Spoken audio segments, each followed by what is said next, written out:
Craig, what's up, man? Wow. Living in New England, and living with all these Patriot fans. 4 weeks ago when I watched that game, it was like a sewer pipe broke in my house. All the sludge Patriot fans came out of the woodwork, and I had to put up with that for 3 or 4 weeks. And then I felt halfway optimistic, and it happened again. Do you know we've really been shut out in 4 games out of the last 5 games? We've been butchered. The Patriots have really shut us out in those 2 games. In the Philadelphia game, except for that fumble recovery where we got the ball in the 19-yard line and we did an end around, we got shut out. In Cleveland, we recovered a ball and we kicked a 45-yard field goal. We've basically been shut out 4 of the last 5 games. We have been butchered 4 of the last 5 games. I mean, I can't remember 2 games in the last decade this bad, and 4 of the last 5 games we've been absolutely butchered. And by butchered, I mean 5 minutes into the second quarter, you know there's no way you're going to win. I want Adam Gase gone now. I got up at 3 o'clock in the morning last night and went on to ESPN hoping that something happened between 12 and 3 a.m. I want him gone now. And, he's going to win some crappy games. We're going to beat Miami. Yeah. We're going to beat the Redskins. We're going to beat the Bengals. And everybody's going to say, okay, we won 5 or 6 games. Sam's coming along. That's baloney.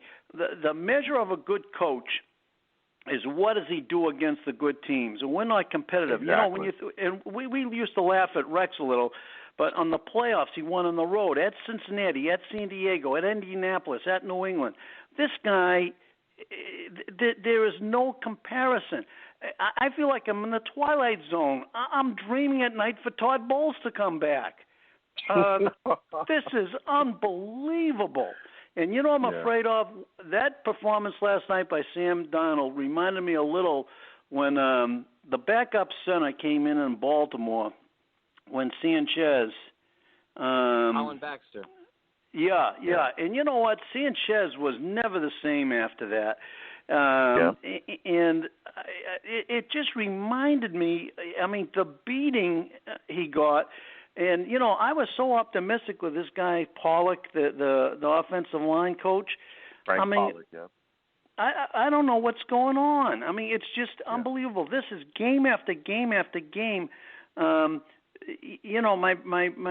brother, who's a big Patriot fan, said to me today, that's not bad offensive line you got there. I said, what do you think? It's an all-pro offensive line? He said, no. He said, it's crappy coaching. He said, there's all these free shots at the quarterback. And I said, that's what's been going on all year long. Yeah. This is unbelievable. And Greg, I want to thank you for calling in. I could not wait to talk to you, and it's always great to talk to you about this football team. Everything you said was spot on. It's completely ridiculous, and there's no more excuses.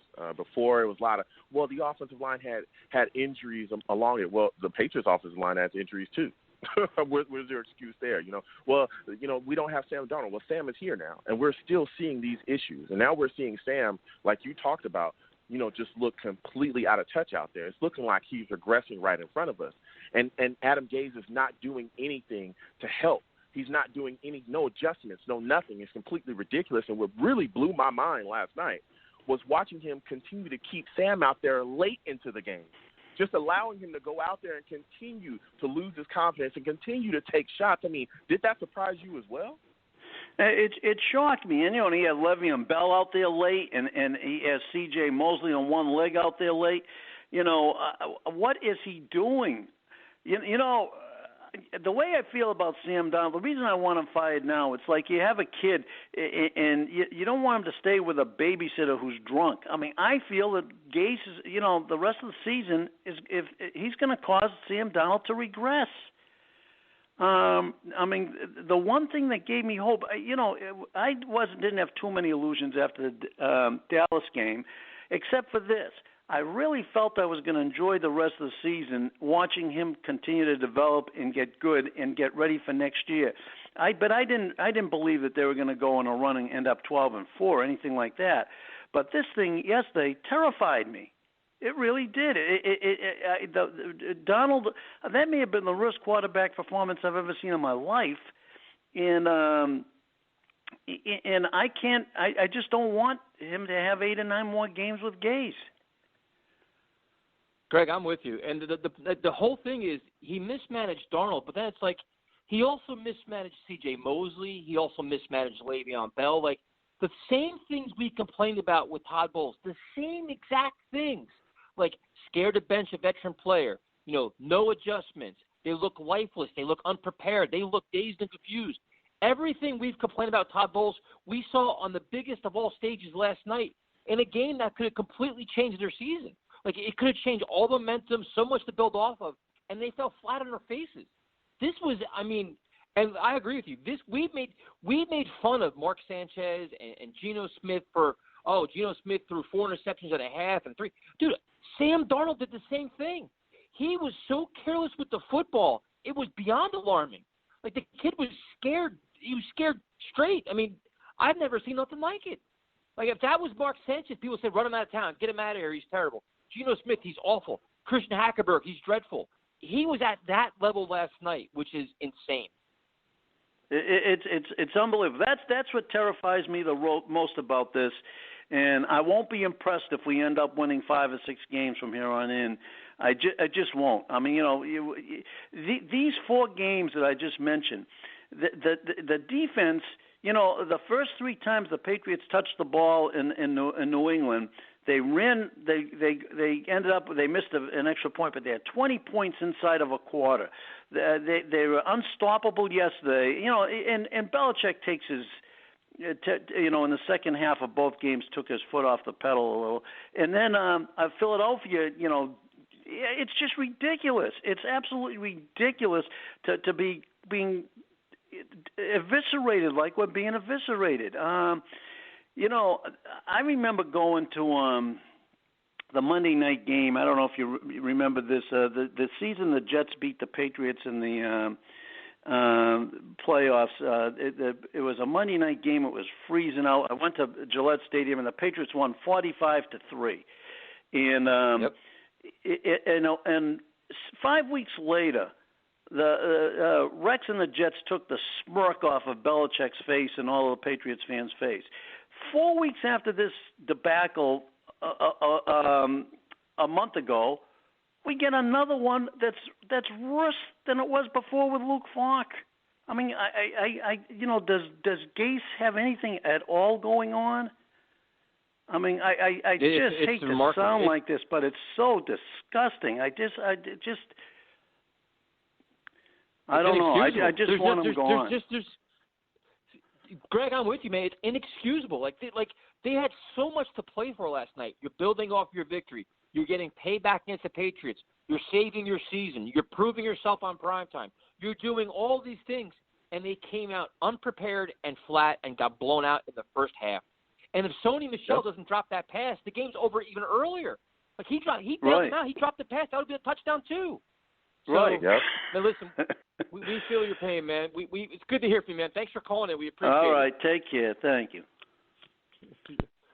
Man. Yeah, I guess. Let me tell you something. Good, Joe.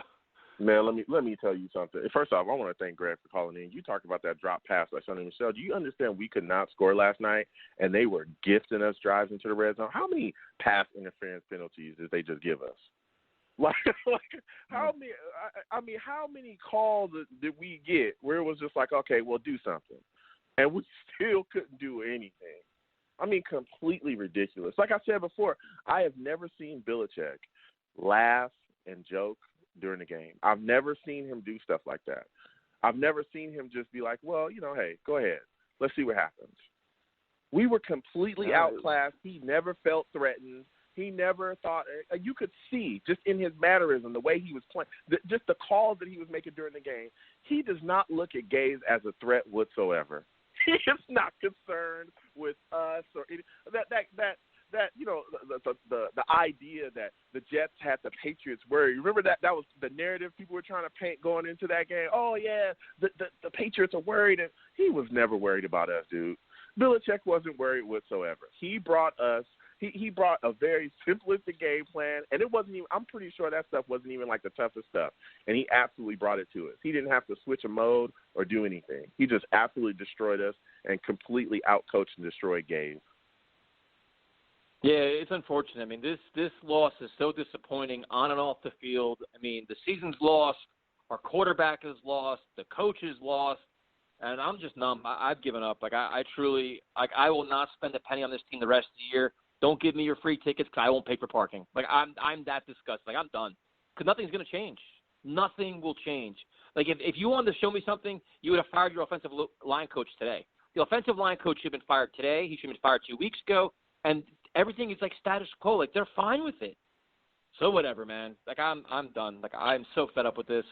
So what we're going to do now, Joe, is we're going to try to do a smooth transition here to something 10 times more important than football, the New York Jets, and everything else.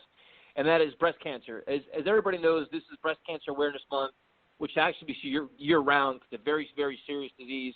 And the Sisters Network is doing so many phenomenal things in our community. And we're going to bring on Dr. Kevin Clarke, an oncologist from Newark Beth Israel Medical Center. We bring on Dr. Clarke. Dr. Clarke, this is Joe and Tyson. How you doing tonight? Pretty good. How are you guys doing? Well, minus our lousy football team, we're doing okay, man. We appreciate you joining us tonight. No problem. My pleasure. I heard some of the conversation earlier, and I watched a little bit of the game last night, so I completely agree with you. It's rough times to be a fan of the New York Jets. So, Dr. Clarke, first of all, can you tell us like how important Breast Cancer Awareness Month is to you and just for our community? So, Breast Cancer Awareness Month is terribly important. I think one of the things that we try to strive for is early detection. As with any cancer, our ability to detect it earlier impacts our ability to cure and treat it. And cancers that are detected early, especially breast cancer, the outcomes are much better. And in October especially, we can focus and have a concentrated effort to try to get women out, ensure that they're screened early, and to make sure that they get the best treatment. Dr. Clarke, I want to welcome you to the show. What do you have to say to men who believe that breast cancer, that it only affects women? So, unfortunately, even though male breast cancer is only 1% of all breast cancers, I see about one male patient a year. And unfortunately, it's the same story. They always come in, and they've ignored the symptoms for a while. So they have a lump, they have ulceration or some bleeding, and they just put it off. And even though it's not very common, the presentation of male breast cancer tends to be advanced because they don't pay attention to it. So it's terribly important, and I stress that when I give lectures, that it's not just women who need to pay attention to their breast, it's men, because certainly they're at risk. Even though they don't have as much breast tissue, they're at risk of developing breast cancer. Yeah, and that's kind of important for our show, especially because we have a lot of male listeners, and we talk about breast cancer, and everybody's kind of like, oh, it's, everybody usually thinks just women. And then thanks to the Sisters Network and all the interviews with you guys, everybody's like, wait a minute, hold on a second. This is raising a lot of eyebrows. In terms of research surrounding breast cancer, how evolved is it? How advanced is it getting? So it's actually gotten pretty advanced. I think there are two components. Again, I stress early screening and detection. And one of the things that has been developed is better techniques to diagnose breast cancer. So we have the standard mammogram ultrasound, but now we have MRIs and detailed tests that can pick the cancer up earlier.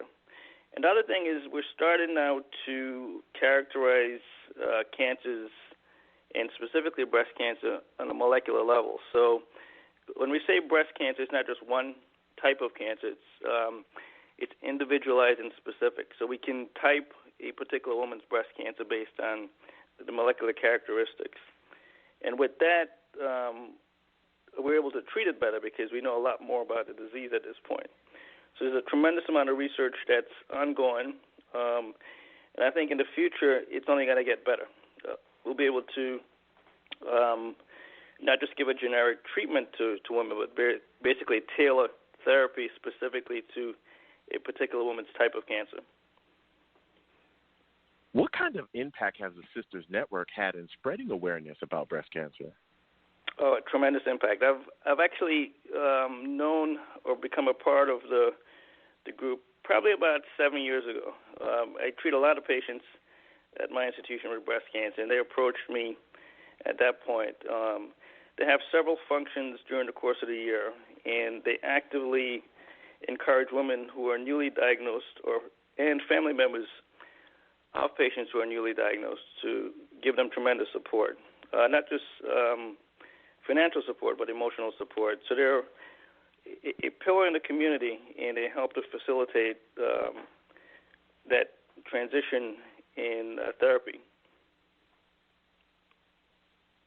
And what is the best way for all of our listeners to get involved with the Sisters Network, whether it's either donating time or to even donate money or anything else?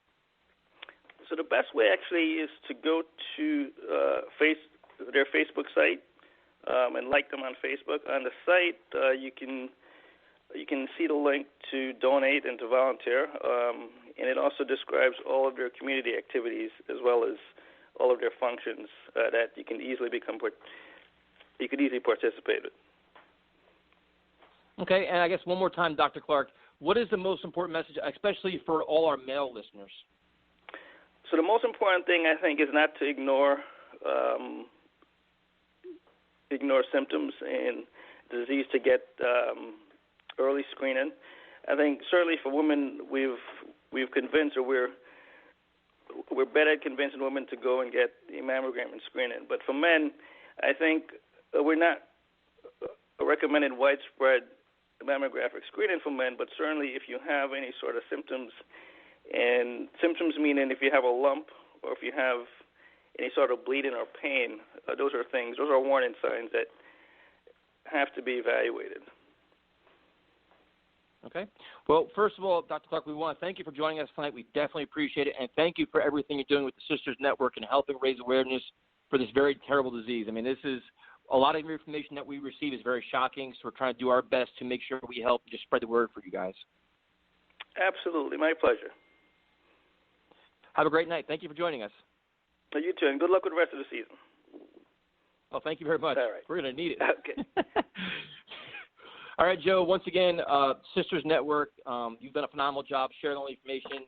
On Twitter, it's, twitter.com/Sisters Network. It's sistersnetworkinc.org. There's I'm sure Primetime is forwarding everything. We had the link on our Facebook page as well. And like I said, this is 18 times more important than this lousy-ass football team. Oh, man, tell me about it. I want to thank Dr. Kevin Clarke for coming on again. Everyone, Sisters Network, Essex County, get involved. All of the information for the Essex County, whether it be their Facebook, their Twitter, as Tyson announced as well, and also a donation link will be posted across all of our social media.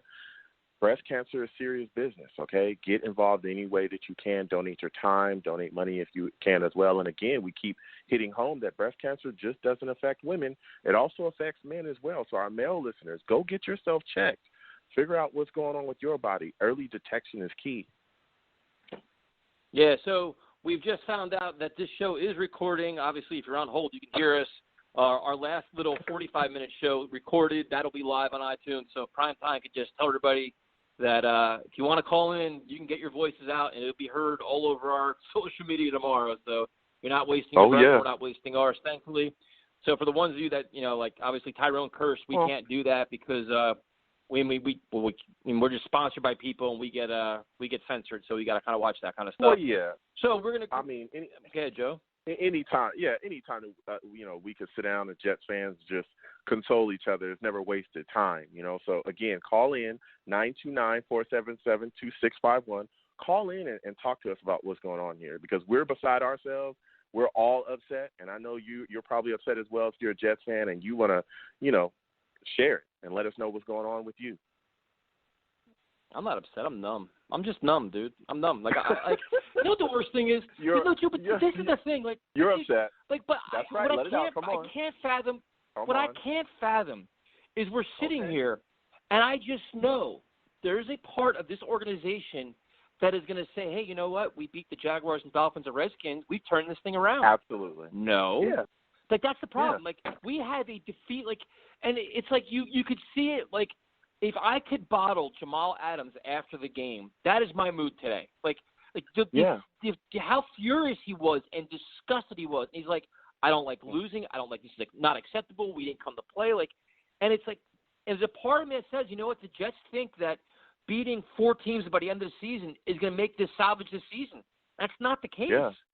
Like, you're going to walk away from the season like it's just I tell you, Joey, honestly, I don't care. Like, if they could beat the Jaguars, I won't even be happy. I won't even care.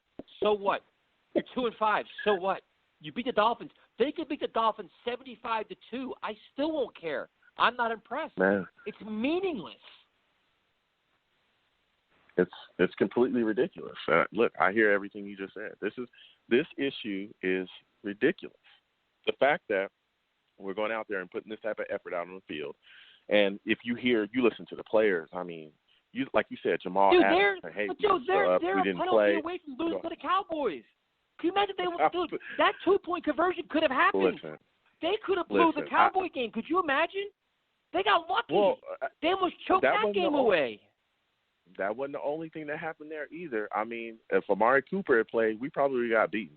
We would probably got beat by double digits. I don't like to play the what if game. They choked away that game too? Listen, Jesus Christ. I don't like to play the what if game, but I'm telling you right now, you look at this team, Why am I there are Why? There are big Why did God time do this issues to me? here, man. And why? You know, what the worst thing about all of this is, Tyson, is that we're watching our franchise quarterback, our young franchise quarterback, who we were all excited about. We're watching him just crumble under all of this nonsense that's going on. We handed him to a guy that has no clue of what he's doing. And he showed us that before. He looked like Mark Sanchez last night. He did the same thing Sanchez did, dude. He did that. He did that off the back foot, throw the ball in the air. I don't care as long as I don't get picked off in the end zone. That was the same thing. Like, I was like, oh my God, like, just change the number to 6. I just saw Sanchez. I swear to God, like, I saw it. I saw a ghost, Joe. I saw the Sanchez ghost last night. That's the ghost I saw. God damn it. I saw a ghost. I'm telling you, man. Didn't you? I saw the crazy. Sanchez ghost last night. That's the ghost I saw. I'm like, there it is. Man. Picked off in the end zone. He threw the ball with zero regard. Like, please just don't kill me. I don't care where this ball goes. It's not in my hand. Please stop hitting me. Oh, my God. But how many times this year, Tyson, have we seen guys just come in free? How many times have we seen guys come in free, screaming down on Darnold? We've seen that pretty much. I mean, outside of, the first game we saw that where guys were coming in off the edge free, and then when Darnold was gone because of the mono, we saw that all throughout the time. Up until the Cowboys game, guys were coming free off the edge, screaming down on whoever the QB was. There was no adjustments, and we saw the exact same thing in this game yesterday. The best thing is, I tried to stay calm. Like, I tried to stay so calm tonight. The best thing is, like, they ask him in the post game. They ask him. They say, "Listen, man, like, did you ever consider taking out?" I almost called him Mark Sanchez. Take out Sam Darnold. And he's like, "Well, I wanted to get a positive out of it." A positive? Yeah. He said he was seeing ghosts. It was 33-0. What in the living hell is positive, you moron? The kid was completely dude. He was petrified out there. And he wanted to get one positive pass. Any pass he did, they were going to drop anyway. Adam Gase has no concept of reality, Tyson. I told you guys this. This is who he is. He has no concept. He has no awareness. Anybody that was watching that game that saw Sam. He was limping, Joe. He was still out there. The guy couldn't run. Tyson, anybody that saw Sam linebackers going to the ground. Anyone that saw Sam going into that fourth quarter was like, guy, you got to pull this kid out of here. He just looked at the only thing that there was left to do, because he had a ton of turnovers already. He was already skittish. He was already happy feet. The only thing that could have happened was him getting hurt. And he was already taking enough shots for that to happen. We saw him get hit crazy in this game. That was the only thing left. That would have been the trifecta. That was the only thing left that could have happened to him out there. He was erratic. Footballs were everywhere. There was one throw where there was a guy kind of breaking open. He threw it damn near into the stands. He just could not get himself settled. You pull him out of the game. No, let's just leave him in there. Keep letting him take shots. Let's not adjust the offensive line. Let's not do none of that. Let's keep having him take shots, keep having him run for his life, and, he'll figure it out because I'm looking for a positive. Only positive is getting your ass out of here as fast as possible. Friggin' Ryan Khalil snaps the ball. Ryan Khalil snaps the ball out of the end zone, and he still doesn't get benched. I'm like, wait a minute. I'm like, so the joke. Not only to get better. Not only did I see the Mark Sanchez ghost, I saw the Spencer Long ghost too. I'm like, oh my God, Spencer Long is back. I'm like, what's going on? This is the ghost of Christmas past. What are we doing here? Dude, I see Kotite, I see Sanchez, I see Spencer Long, I see all these ghosts. I'm seeing ghosts. Don't forget about Shell. Don't forget about Shell. The way he was playing. Jesus Christ. My God. Wayne Hunter. I saw the ghost of Wayne Hunter. It's spooky season. Halloween's around the corner. This game spooked the hell out of me. Ghost, goblins, I saw ghosts too. What the hell is going on around here? Oh my goodness, this is Night of the Living Dead. I mean, everybody, this is crazy. This is complete craziness. Oh my goodness, you got Khalil snapping the ball to fans in the 300 stands leaving home with a ball. They got themselves a souvenir. It's just ridiculous, man. It's completely ridiculous. And then the topper was unbelievable. The topper was when Berrios fumbled the punt. I'm like, now we come full circle. Like now we're fumbling punt. Now we got Khalif Raymond back there. We got the ghost of Khalif Raymond back there. The ghost of Khalif Raymond. Oh my dude. Or MetLife is haunted. MetLife is haunted. We got the ghost of Bowles. We got the ghost of Khalif Raymond. Oh my goodness. This is crazy. Somebody please help us, man. Somebody please help us. This is why I drink during the show. I have no choice.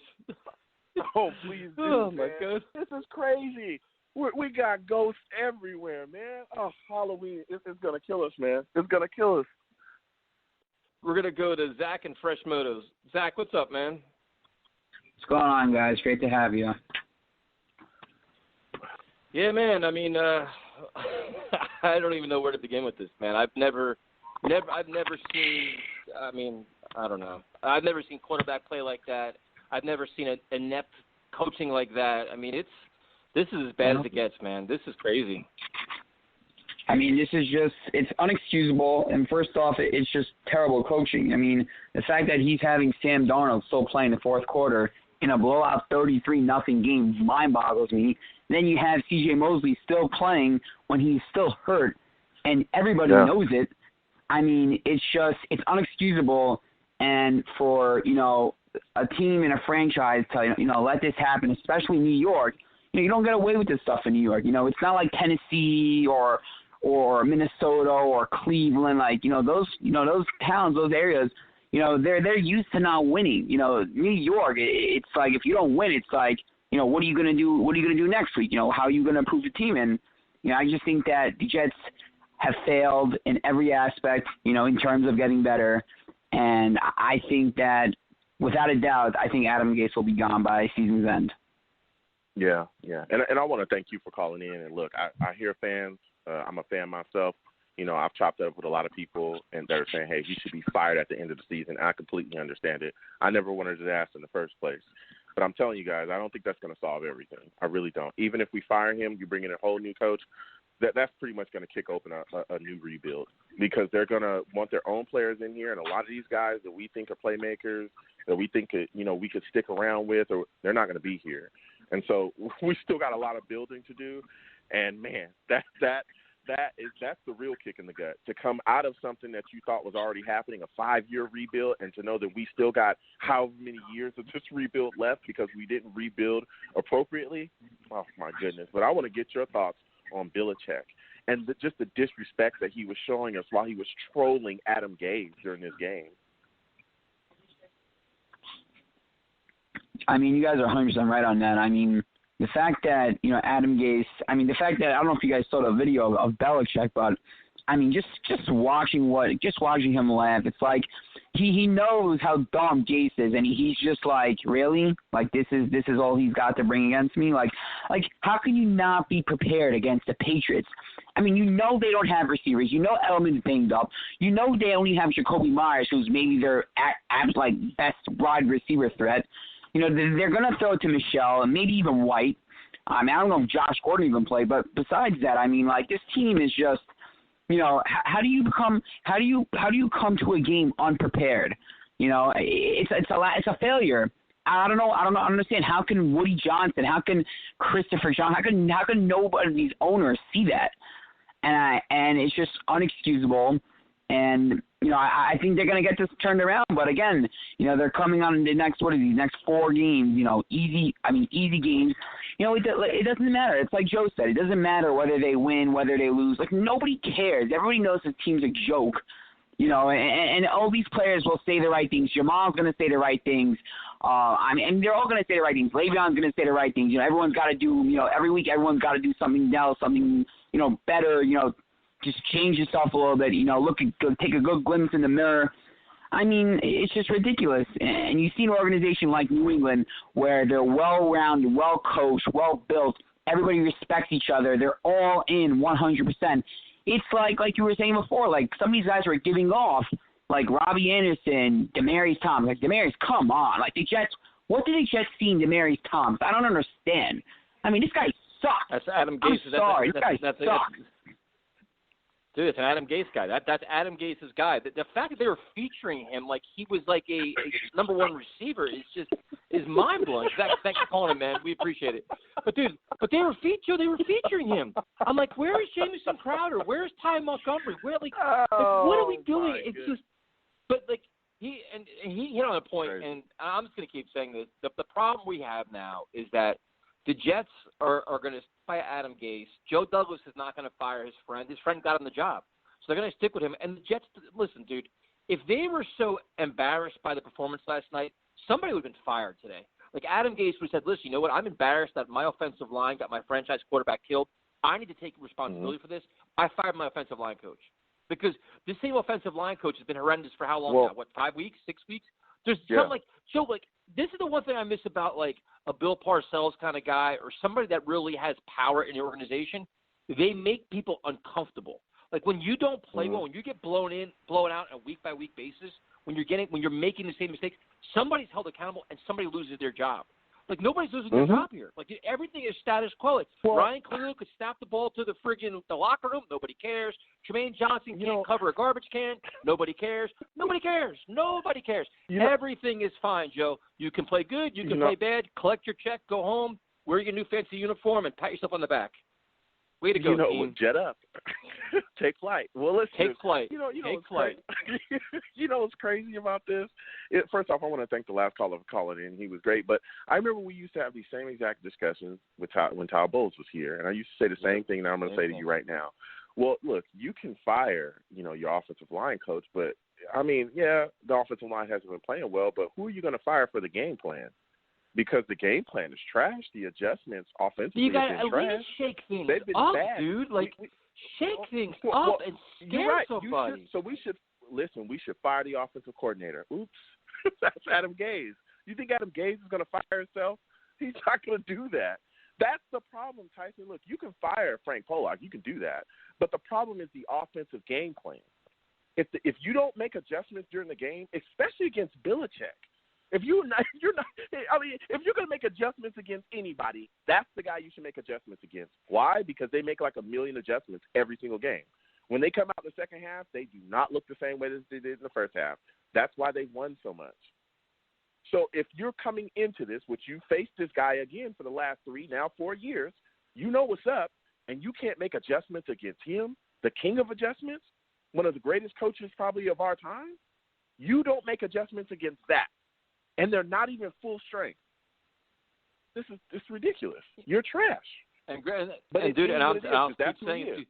Greg Williams wasn't no better. Greg Williams was no better last night. No. The defense was no better. This was you come out all smug like the Rex Ryan Jets. Like, we're going to defer. We're going to give you the ball. We're going to give you the ball Monday Night Football. We're going to show you what we're all about. What'd they show them? They marched right down the goddamn field, embarrassed them, dink and dunk. And the funny thing is like, it wasn't even with the short passing game.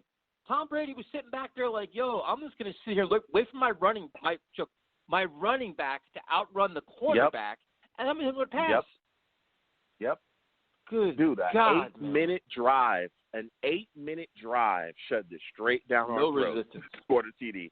8-minute drive, converted third down after third down after third down, and when they couldn't convert a third down, they converted on the fourth down. No problems. No pass rush. You're not getting to me. I'm going to sit back here, cool, calm, collected, extremely comfortable at MetLife. I have no problems here, and took care of business.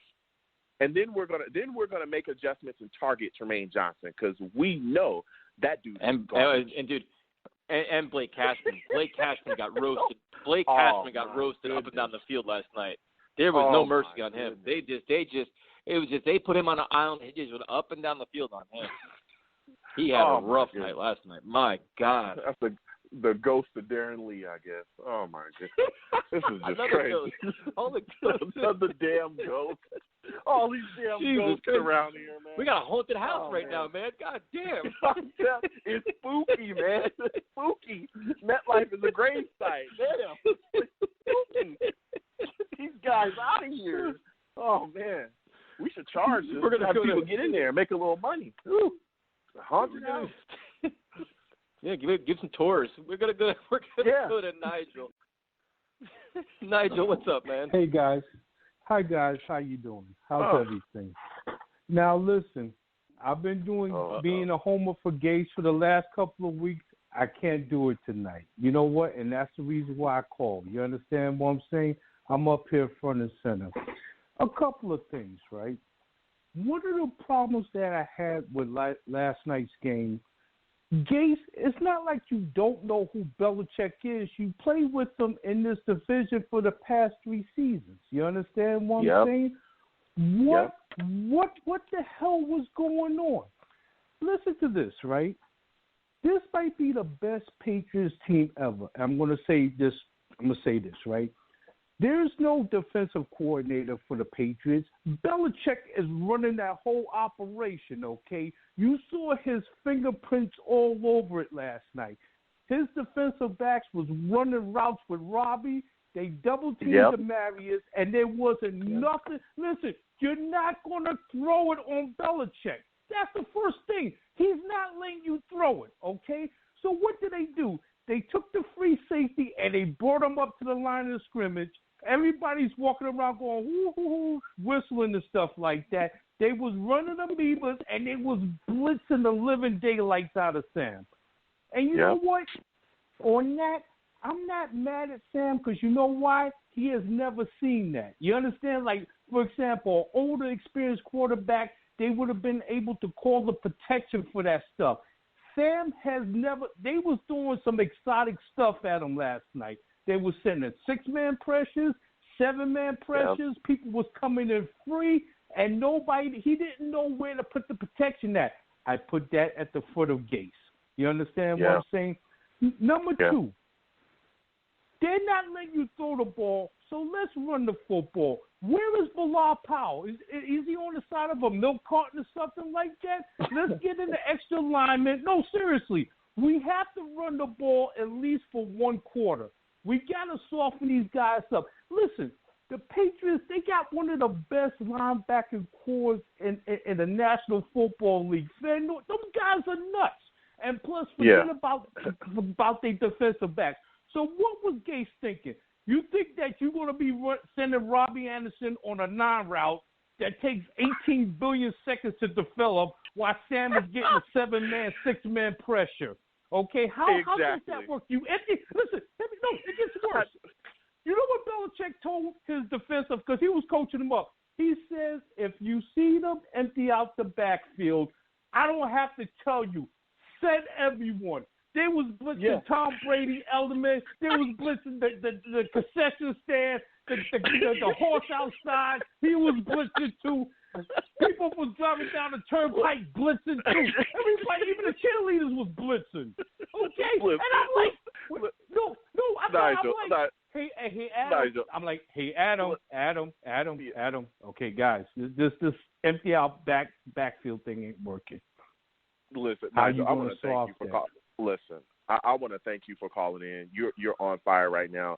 Everything you said is absolutely correct. The fact that you look at some of those blitzes, though, Nigel, the cornerbacks didn't even bother to cover the wide receivers on some of those things. No, sometimes they literally just waited.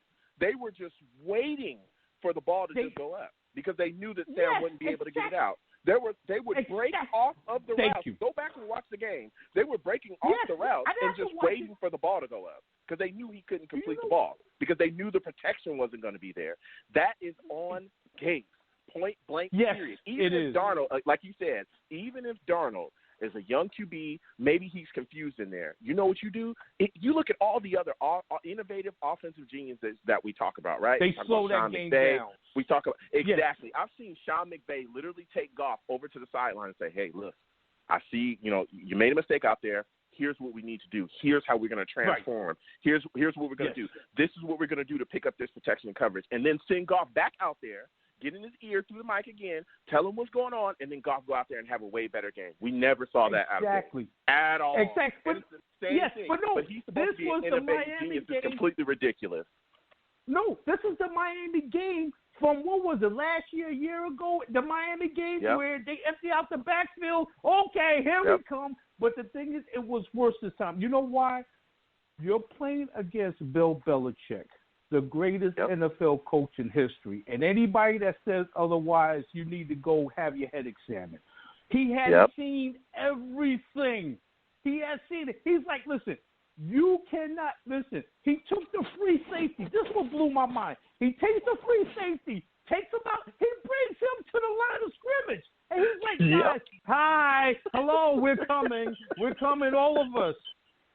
Everybody was blitzing. The ball boy was blitzing. The ref was blitzing and stuff like that. Even the halftime show performer was blitzing. Everybody was blitzing. But the thing is, this is all Gabe had to do to make an adjustment was run a slant. Run Robbie on a slant, like you said earlier. You run a go route. He's not going to beat that. You've got to do something else. Screens. A screen will beat that. A screen. No, they waiting for the screens. They want them to throw the screens. Screen could beat some of that stuff. This is ridiculous. No, they was waiting for that.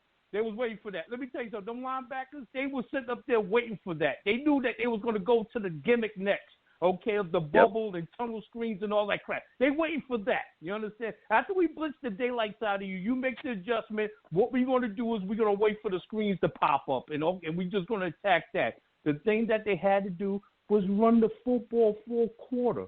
Even if you go 3 and out, you don't turn the ball over. What is the worst thing that always happened with the Jets and Patriots? They turn the ball over. And that's where the ghosts and the goblins and Jason and Freddy Krueger, and this is where everybody come out. They all come out of woodwork. This is where, if you go to every disastrous game the Jets have played in the Belichick Brady era, what is our biggest mistake? Turnovers. Okay, they wait for you to make a mistake, and they kill you over it. You understand? I'm not having Sam throwing the ball to Gilmore and them guys. That ball is not going in the air in the first quarter. Let's run the football. We do 3 and out. Okay, the punter gets his leg worked out for a quarter or 2. We're not going to make that mistake.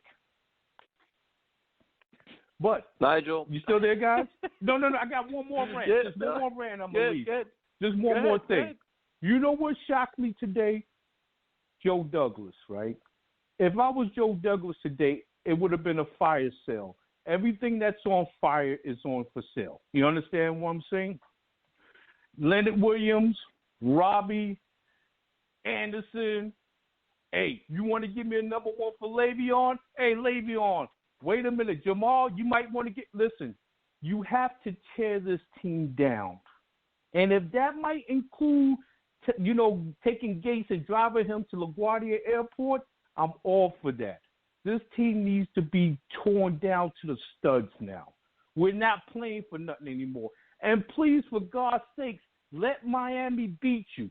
You know what would be a real cool thing? If the Jets had the number 1 overall pick. You know why? Because some idiot might give them a whole bunch of capital for Tua. And if that happens, maybe we could repair and rebuild this team like the way it's supposed to be, because the personnel stinks.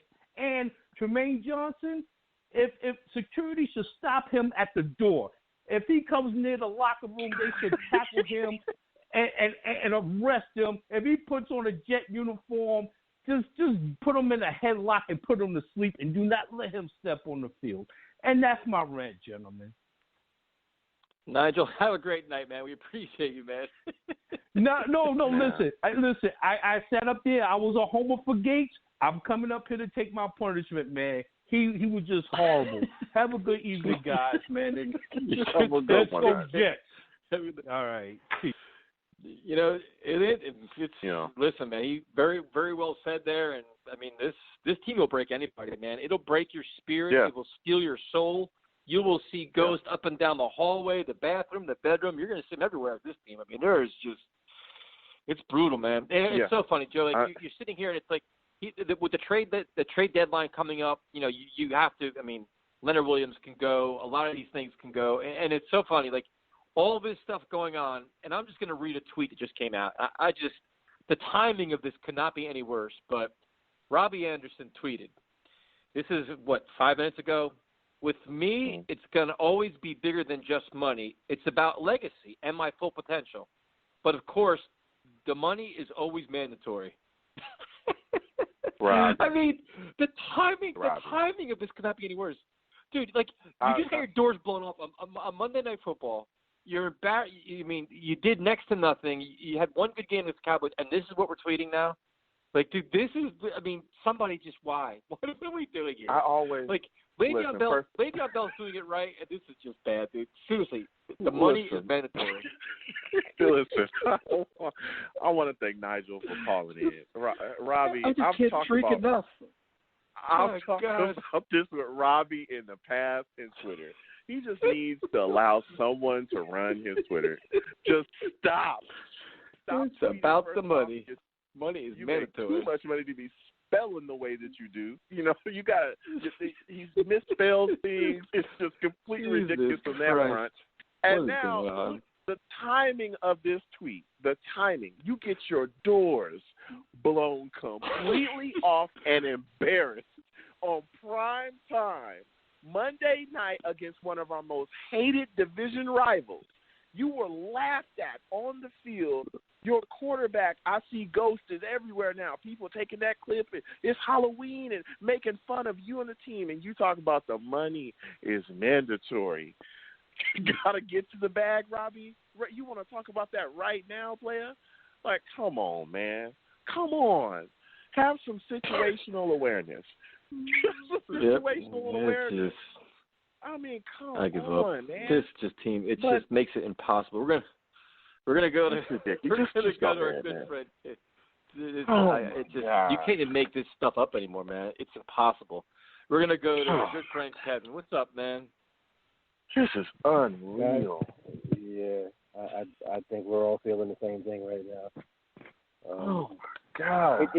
It's been a wild show, but probably nothing that I guess we shouldn't expect. I mean we're kind of flying all over the place like a balloon that got the air poked out of it. Now we're just kind of flying, bouncing off each wall in the room, trying to regain our composure a little bit.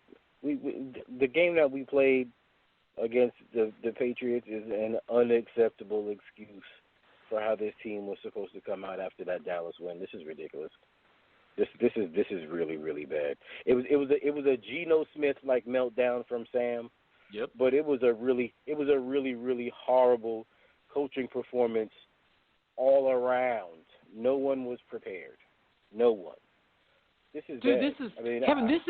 This is what we listen. This is all the stuff. Like the minute I saw this, I'm like, this is Mark Sanchez Part 2. This is Geno Smith. This is all the things we've complained about for the last 5 years, all wrapped up in one game. From the coaching to the play calling to the players to the lack of accountability to the fumbles to the interceptions. I mean, everything we've hated for 5 years, we saw all in a 4-hour nightmare last night.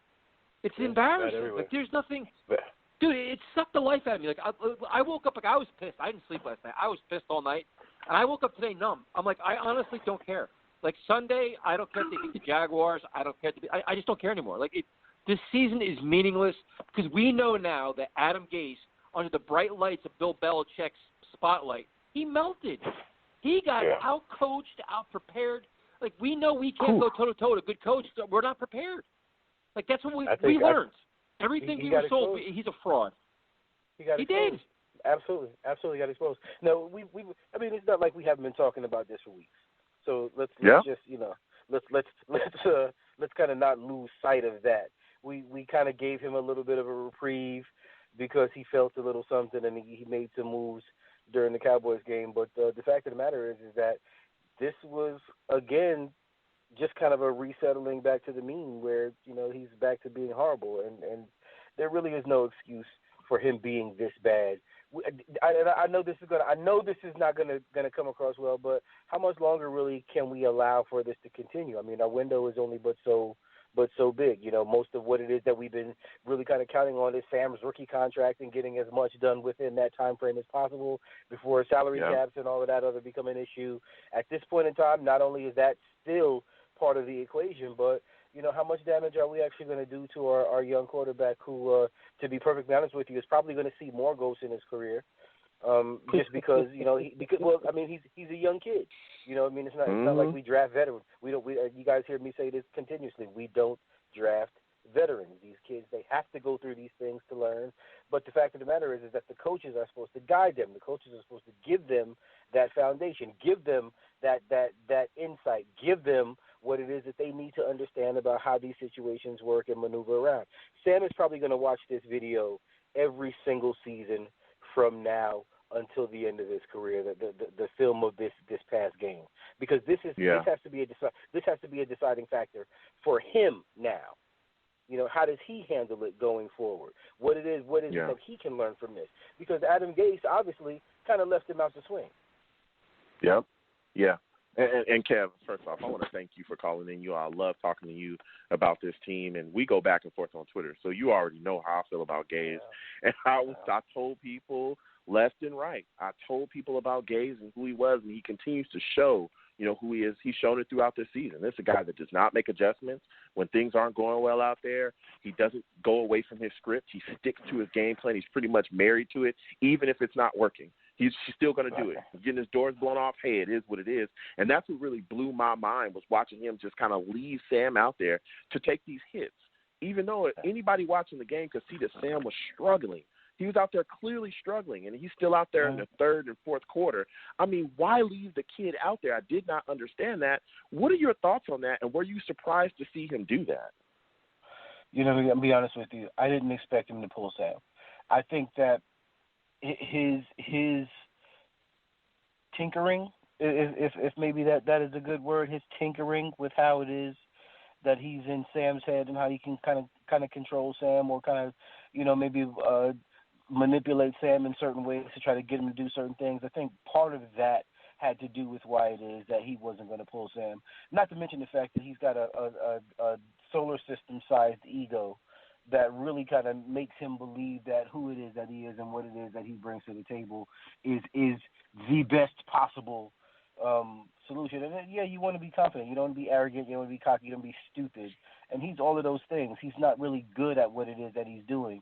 And his ego won't let him get past it. So that's why I have the fear for Sam that I have. This guy's, is he really thinking about Sam Darnold's future? Is he really thinking about building this kid to be a franchise quarterback, or is he thinking about his role within the franchise and what it is that he needs to do to make sure that he can stay around? I don't know if his best interest is in Sam. And right now, Sam is the most important aspect of this entire equation. Adam Gase can get out of here, man. Adam Gase can get out of here tomorrow, as far as I'm concerned. We can bring in, at this point in time, I'm not even sure. I want us to have some success. I want us to go into these next few games and try to get something, but I don't want that to be seen as this is Adam Gase turning things around. I just want our players to grow and develop. We need to get this guy out of here. I'm just so sick of having this conversation about Adam Gase. I'm ready for him to go. Yeah, and here's the problem. Adam Gase got Joe Douglas the job. So now is Joe – it's twofold. First of all, Adam Gase and Joe Douglas both report to the owner, who we all know is lost in space. He has no idea what the hell he's doing. And is Joe Douglas going to sit there and say, hey, listen, man, I know he got me the job, but he has to go? You cannot ask for a worse situation. Seriously. And while we're speaking about Joe Douglas – a couple of weeks ago. Yeah. We talked about this a couple weeks ago, Tyson. If you remember, we were talking about because of the hierarchy and how it is that they set it up, if Joe Douglas really does have the power, if he does really have the power, and he is as good at his job as we hope that he is, he has to see that Gase has to go. He has to see that. Well, then the other thing, too, is, all right, now listen, now he's here. The team is a complete disaster, and the trade deadline's approaching. Now he's got to say, hey, listen, man, we got to start cleaning house here. Like, we know that some of these guys aren't building blocks for the future. They're all obvious, and a lot of these guys are high-priced. They have to go. Like, you got to blow it up. And Joe Douglas needs to take the bull by the horns and show us something. Like, he's been credited to be the best GM we've had in the last 5 years. He's got to start showing it somewhere. He's got to prove it. Somebody accountable. Prove it. Something has to happen. Like, this is just insane, man. The thing is, go ahead. No, I wanted to ask you. I mean, would you, and just going back to that decision about what Douglas is going to do with his roster, would you be adverse to him maybe trading Robbie at this point? I mean, between Robbie and Leo, I'm just thinking those two are the only two chips I know at this point in time that I would say we can part with, and I know have any value. They both need exactly. But this is the thing: is how much value does Robbie have? When we look at how he's producing currently in this offensive system, if you're anybody that's trading for him, what are you going to give up? You're not going to give up the third-round pick that we would have gotten when the Eagles were talking about trading for him. Remember that? That's when the guy said it's higher. You're not getting that today. You're not getting that because, again, teams can look at him and be like, well, I mean, he's going to be a free agent anyway, so we'll just go ahead and get him then. The same thing with Leonard Williams. Why would you trade for Leonard? What exactly do you think you're going to get back for Leonard Williams at this point? Yeah, this is a dude that I mean, I mean, come on. The entire fan base talks about the fact that he does nothing. we all talk about it. This dude was celebrating. We were down like 24-0. He's celebrating because he got close to Brady. It's so funny. It is so funny that these last two games really may have been the best two games that he's played all season. I mean, just by way of stats and impact, and I mean, he's still almost invisible. So just think about that. Yeah, he's celebrating, but he actually did something that was even remotely close to being celebratable. At this point, I mean, how often do we see that? We hardly ever see it. Listen, we're in bad shape. We at the beginning of the season, we all came in. We were all excited. Yeah, we're going to turn this thing around. Adam Gase. Yeah, we saw some things in preseason. We saw some things in training camp that really kind of gave us the idea that we were headed in the right direction. And now we are in a situation where we have to look at things and say, okay, how much longer can we allow this to continue? We felt like because of some of these additions, and I heard you guys talking earlier about, Todd Bowles got more out of less, and that is an absolutely factual statement right now. We kind of thought that those players coming in were going to be the reason for us turning things around. And at this point in time now, we're ruining these guys also, and maybe putting a bad taste in the mouth of the guys that we brought in to really kind of help to turn this thing around. We've got to do something. We've got to do something quick. If we don't, then we really run the risk of having 2024 maybe being the first time we can actually expect to see anything even close to being decent football, just because we might if we do have to blow this thing up, we'll start all over again. Joe Douglas is still going to be in his role. He's still going to need to be responsible for bringing in talent. But if we're going to have to, basically break this thing up and start all over again, how does that bode for the rest of our team? How does that bode for the remainder of these next seasons? This is so horrible. This is a failure of leadership or ownership. It's killing me right now. I'm so sick of this. There's so many, and we go into the season, guys. We go into the season with these. Oh man, look. I'm not saying we're going to go to the Super Bowl, but we have an opportunity to do some things. If we might as well just be the New York ifs right now. Yeah. That's it. We lead the league in rebuilding for every year. We lead the league in rebuilding, man. We rebuild like nobody else. We always do it. We're leading the league in it. Kev, thanks for calling in, man. We appreciate it. As always, you guys rock. Thanks again for having me. Can I hang out? Yes, sir.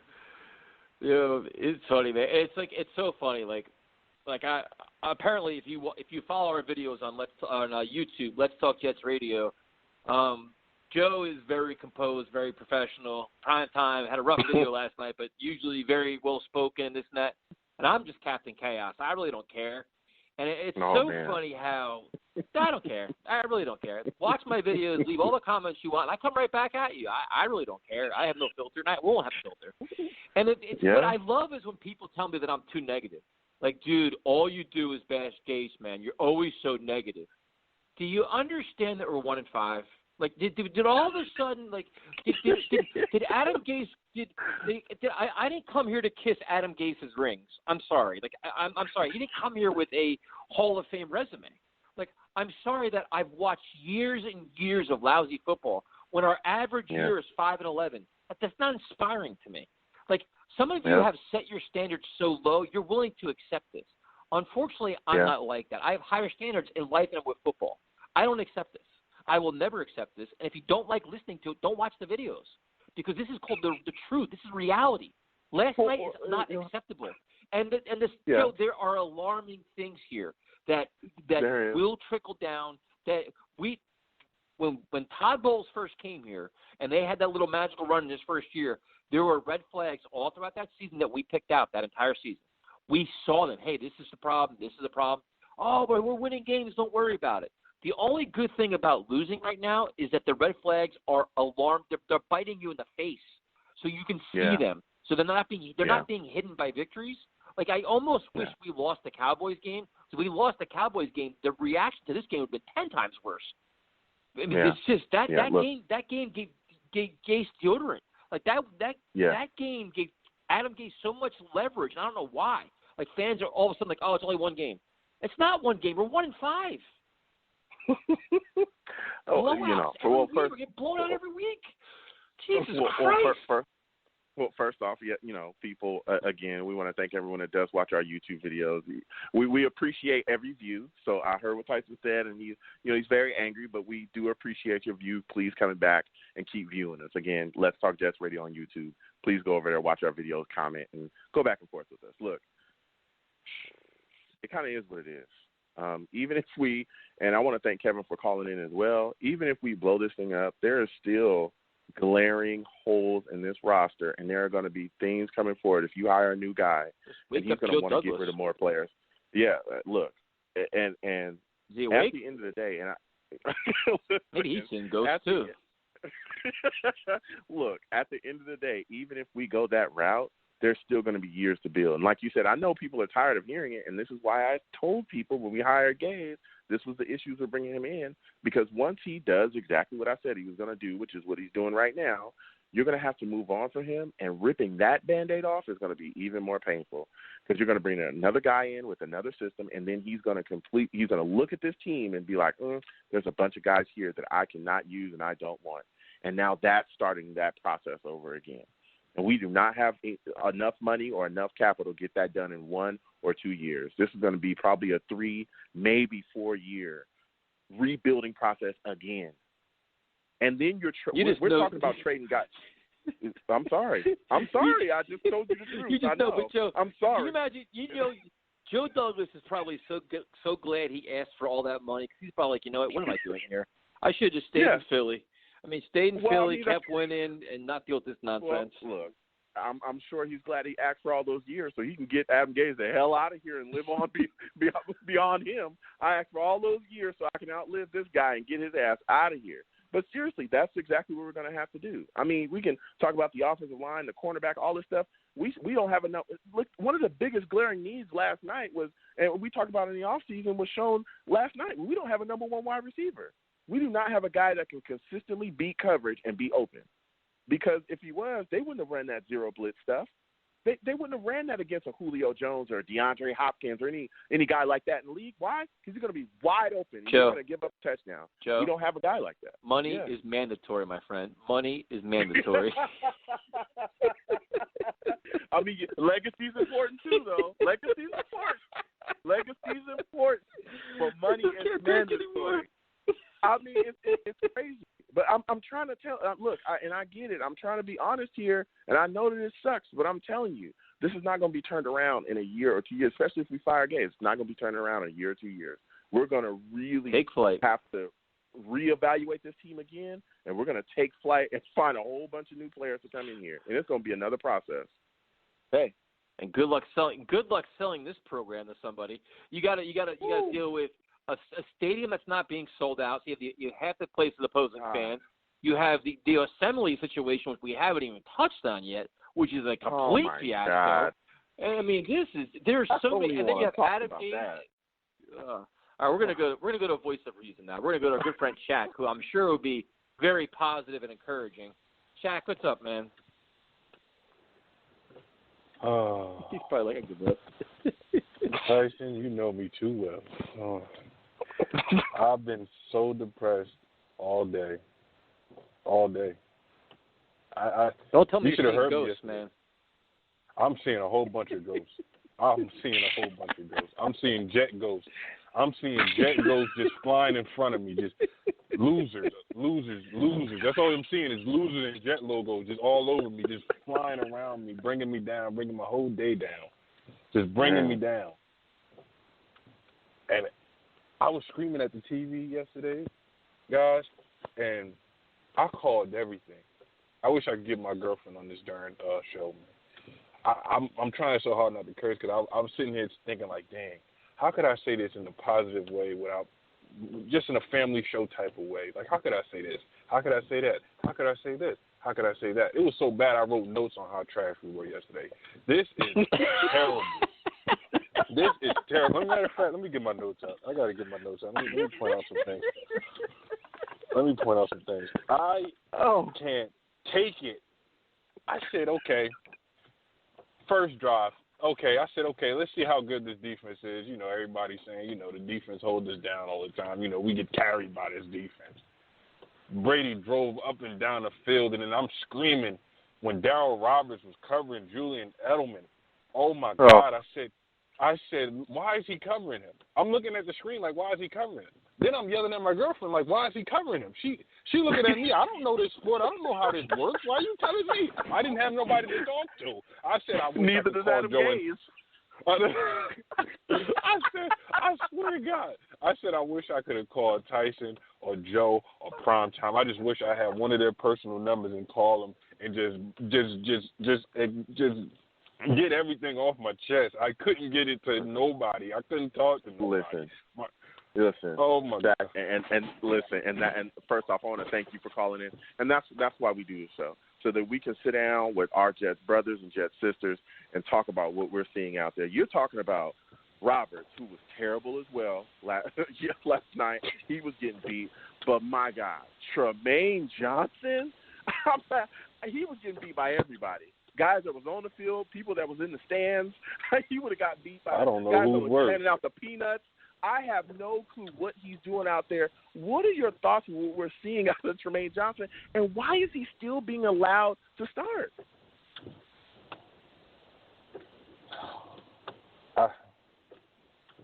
There you go.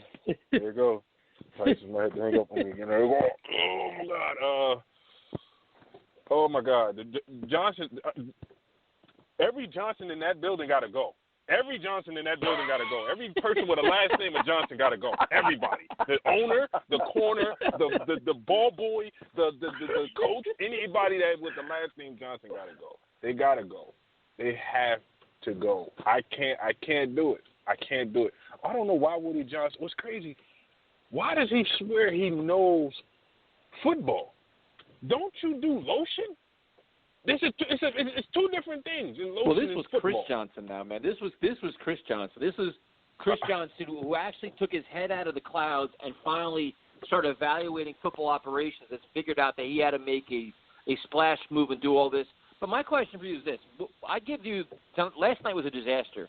But what is Joe Douglas going to do now? For me, I have a fire sale. Like, I clean house. Like, I've mailed it in, and if anybody offers me anything for anybody, they're going. Like, seriously, Robbie, Leonard Williams, I don't care, dude. Like, they could all go. I don't care anymore. We know we're 2 or 3 years away from being anything good now. So, I mean, is there a lot of pressure on Joe Douglas now? There's a lot of it. I don't understand. I don't know why anything didn't happen in the morning. I don't know why any trades wasn't popping up on my phone. I don't understand. We should have, after that game, he should have went straight to the phones and got everything out of there. Of course, we're not making the playoffs. So I understand that. You don't want to get rid of picks or anything like that. But at least get somebody like Trent Williams or whatever. Get him for a year, whatever. You know, he got 2 years left. Get him for that and try to work on something next year and try to keep Sam Darnold protected or something. Keep him from seeing ghosts. Keep him from seeing these Pac-Man ghosts that he was talking about seeing. Just get him a positive road at the end of this season. Because I said Adam Gase I wasn't really a fan of it, but I just said, okay, it is what it is. He beat the Patriots, whatever, so what? Who cares? But this whole team the personnel is terrible. I said, we get no pass rush. You got idiots celebrating down 26, something I've been seeing for years. Oh, I've been I'm saying so this tired since of the that beginning. I've been saying this since the beginning of the season, fellas. I said this the first day of the season, before the season even started. I said our boxes back there got to do something. Like everybody, I knew that was going to be our downfall, the cornerbacks, and obviously pass rush. Brady was literally sitting there with his jersey clean. You would have thought he was the backup quarterback. His jersey was so clean. I mean, it's so disturbing when you knew what they were going to do and we couldn't stop it. But I think coming out like flat and unprepared and just all of it, I just can't even fathom. I just can't. Like, I'm just so disgusted. And I just know, a week from, like, if the Jets beat the Jaguars next weekend, you're here, oh, look how resilient we are. We're so great. We're so this. No, you're 2-5. It won't matter. Like, what, you want kudos for being like, right? It doesn't matter. Like, it doesn't, like, seriously, like, I've never been to this point where I'm numb about a win. Like, if they win next week, I don't even care. Like, so what? I really don't care. It means nothing to me. Tyson, you need a sideshow on Thursdays with everybody just cursing. I need to get this out of my system. I don't feel right talking proper right now. I need to get this out of my system. It's not easy, to get man. this out of my system, and now I don't know how you did a whole show without cursing. I would have been in here. It's not easy. That's what I have YouTube for.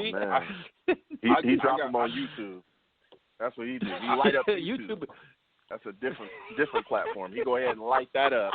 He's cool, calm, collected. Me and Kev, you know what I'm saying? We over the years, hey man, come on now. But on YouTube, oh, he's loose. We can't do nothing over there. We can't even talk to him. I knew the video. He get his camera, he do his thing, and that's it. Whatever happens, happens. Deal with the Tyson over there.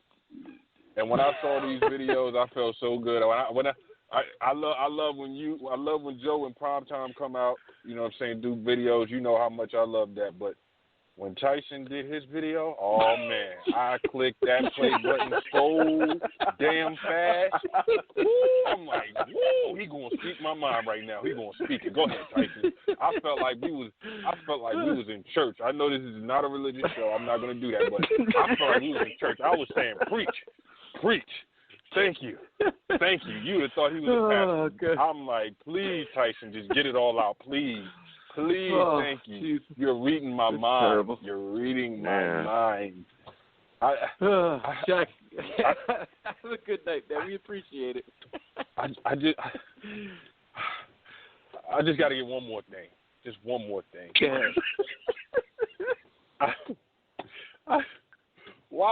Why do we do this to ourselves? Why? It makes no sense. It really doesn't. It doesn't make any sense. Like it doesn't bring any enjoyment. There's no satisfaction out of this. There's nothing enjoyable out of this. Do Christopher Johnson and Woody Johnson just sit there and look at the TV and just say, "Oh, we got another game. Took another loss," and just laugh it off? No, they know what they do. Shaq, you know what they do? I'll tell you exactly what they do. What they do is they sit there, they look at all the people in the stands, they say, "Look at all the jerseys we've sold. Look at all the beer they're drinking. Look at all the money we just made tonight." That's what they care about. They don't give a rat's ass about wins and losses. They can tell us they do. All they worry about is money, money, money. The Patriot fans sitting there, guess what? They still bought a ticket, and that's all that matters. Yeah. That's it. Yeah. So we need to go there and burn it down. Good night. So this show is just off the chain tonight, man.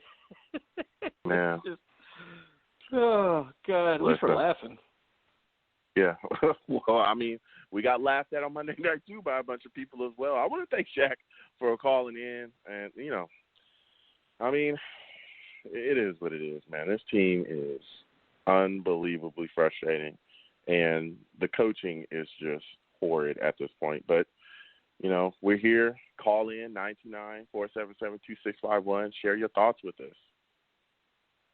Yeah, and the thing is, like, it's so funny because obviously, doing this show and stuff, people are always reaching out to us. And, I mean, my phone was just a disaster last night and this morning. And it's like, you got to face the music. And if the one thing you learn about us, listen, we predicted victories, or I did. I didn't hide from it. Kept the video up there. Kept all the tweets up there. We don't hide from anything. Like, we just keep the stuff out there. Hey, listen, unlike other people, like, everybody's wrong. We just don't hide from it. So we do that, and it's, like, funny, but it's like Shaq made a good point. It's like, dude, it's not fun. Like, last night you're sitting there watching it, and I was like, it was like punishment. I'm like, all right, I want to turn this off, but I talk about it tomorrow night. So I got to watch the whole thing, so you can't turn it off. It's like I'm being punished. Like I was like a bad kid. Like, all right, you're going to sit here for 3 hours and watch bad football, and you're not allowed to turn it off. Yep.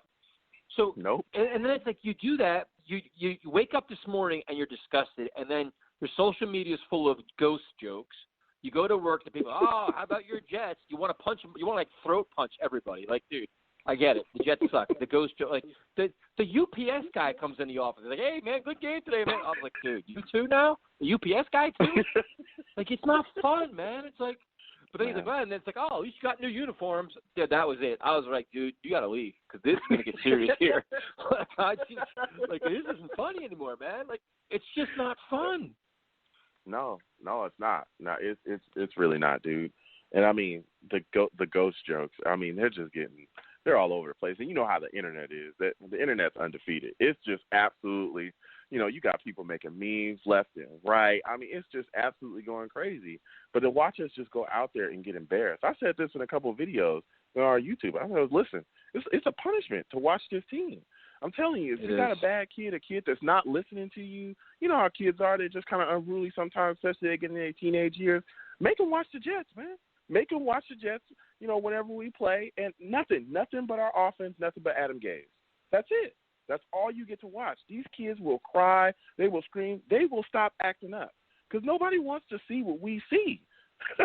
On every game, nobody wants to see that anymore. Nobody wants to watch us get completely destroyed on Monday night, get laughed at on a national stage. We weren't just laughed at by the entire nation. We were laughed at on the field. Our opponent laughed at us and was joking. I mean, it's ridiculous, man. I mean, the Jets are actually better than melatonin, man. Like, if you want to fall asleep, like, if you really want to knock yourself out, put on a Jet game. I guarantee by the middle of the second quarter, you're out. You're out cold. Like, it is better than melatonin. Like, I got to start drinking coffee during games now. Like, I'm drinking coffee. I'm like, oh, my God. It's the third quarter. I'm like, I'm never going to make it to the fourth quarter. It's freaking 11 o'clock at night. I'm pounding coffee to watch these clowns. Man, I'm having people coming up with drinking games on Twitter. I see every time Tremaine Johnson gets beat, they take a shot. They're hammered. Everybody's first quarter. Everybody's finished. Everybody's done. Dreadful. He gets beat so much. I mean, it's just completely ridiculous to watch what we're seeing out there. Unreal. We're going to go to Big Green. Big Green, what's up, man? Amber, have you been practicing with Viviana? She goes, no. Brittany, she can walk. I said, Amber, how can do it? I think Big Green's talking to his wife. He's got some domestic issues going on there, so we're going to let him go. This show's just a train wreck. This is just a freaking train wreck, man. Man, it is what it is, man. Everybody's upset about what happened, man. Even the wife's yelling at people, man. She's yelling at him to be on the phone with us. And we're trying to make ghost jokes. Oh, man. Jesus Christ. Completely ridiculous. We're going to go to Mike in Jersey City. What's up, Mike? What's up, guys? You tell me, man. Like I'm just done. I'm cooked. I hate everything. I just want to clarify that game was not worse than Thanksgiving. I mean, I've seen that thrown around a lot. It just wasn't. Like, how do you figure? Like, just flat wasn't. Sam Darnold looked worse than Mark Sanchez. Sam Darnold looked worse. I don't think that's the worst. I don't think he didn't run into someone's butt and fumble a ball and then it get taken back for a TD. Plus, it's Thanksgiving. Everyone watches Thanksgiving, I mean, not everyone's going to watch. I mean, yes, it was nationally televised. It was Monday Night Football. Everyone watches the Thanksgiving game. We watched Tom Brady carve up a turkey in MetLife that game. Like, it was. It doesn't. I don't even carved think up a turkey last night too. Yeah, I mean, yes, it did, but figuratively, not literally. So, I just want to get that out. It was a terrible game, but yeah, Darnold didn't look great, but the kid was rattled. I'm not trying to make excuses for him.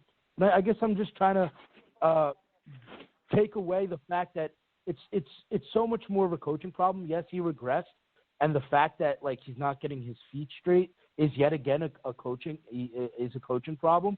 And guys coming in, as Greg from Massachusetts said earlier, guys coming in untouched. I mean, that's ridiculous. And yeah, I mean, it's very concerning that we haven't heard a peep, and I mean a peep, about Frank Polak's job security right now.